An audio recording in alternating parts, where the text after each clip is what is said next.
नमस्कार, मैं स्वरूप सेवा संस्था की तरफ से आपका राष्ट्रीय बाल सनातनी वक्ता माधव पांडे।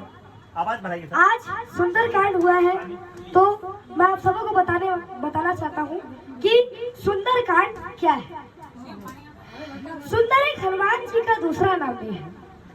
दुनिया में ऐसा कोई भी इंसान नहीं है जो कि अपने आप को भ्रम से बचा सके। जब इंसान को भ्रम हो जाता है तो वह कहीं का नहीं रहता। सुंदरकांड के शुरुआत में माँ सीता प्रभु श्री राम जी को याद करके अशोक वाटिका में रोने लगती है।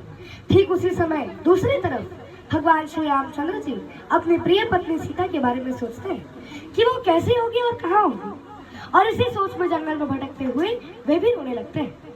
ठीक उसी समय राम भक्त हनुमान माता सीता से मिलकर माता सीता को प्रभु श्री राम जी की मुद्रिका देते हैं।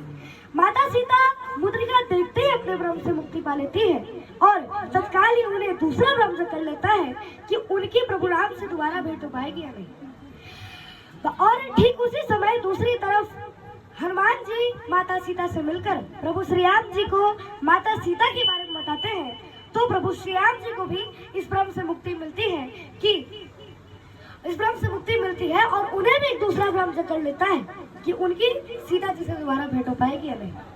अतः श्री राम और श्री सीता जी के लगे इस भ्रम को छुटकारा दिलाने वाला ही सुंदरकांड है। तो अब प्रश्न है कि सुंदरकांड का भाव क्या है। इसमें हनुमान जी के द्वारा माँ सीता की खोज और राक्षसों के संहार का वर्णन है।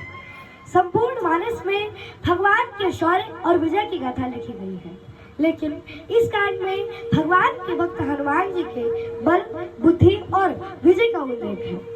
मनोवैज्ञानिक के नजरियों से अगर देखा जाए तो सुंदरकांड के पाठ से व्यक्ति को मानसिक शक्ति प्रदान होती है और कोई भी कार्य करने से आत्मविश्वास मिलता है। वाल्मीकि रामायण के इस कांड में कुल 68 सर्ग है और इनमें 2855 श्लोक दृष्टिगत होते हैं। धार्मिक दृष्टि से देखा जाए तो यह सुंदरकांड का परायण समाज बहुधा प्रचलित है। तो अब प्रश्न है कि इस कांड का नाम सुंदरकांड क्यों पड़ा। लंका में 3 पर्वत थे जो कि त्रिकुटांचल पर्वत पर बसी हुई थी। पहला था सुमेल पर्वत, जहाँ के मैदान पर युद्ध हुआ था। दूसरा था नील पर्वत, जहाँ पर राक्षसों के महल थे, और तीसरा था सुंदर पर्वत, जहाँ पर अशोक वाटिका थी और जहाँ रावण ने माता सीता को रखा था, और वहीं हनुमान जी की भेंट माता सीता से हुई थी। इसलिए इस कांड का नाम सुंदरकांड के नाम से प्रचलित किया गया। हनुमान जी को जामवंत जी ने तथा सभी मानव सेना ने याद दिलाया, स्मरण कराया कि आपका जन्म तो बड़े बड़े कार्य को करने के लिए हुआ है। तब हनुमान जी अपने आप को जागृत किए, तभी सुंदरकांड का प्रारंभ हुआ। कि कथा प्रारंभ होत है, सुनो वीर हनुमान, राम लखन जानकी करो सदा कल्याण।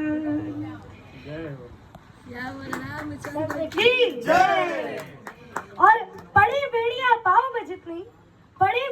पाँव में जितनी देश की मैं खोल रहा हूँ, राहें नए विकास की मैं रातों दिनों को खोल रहा हूँ।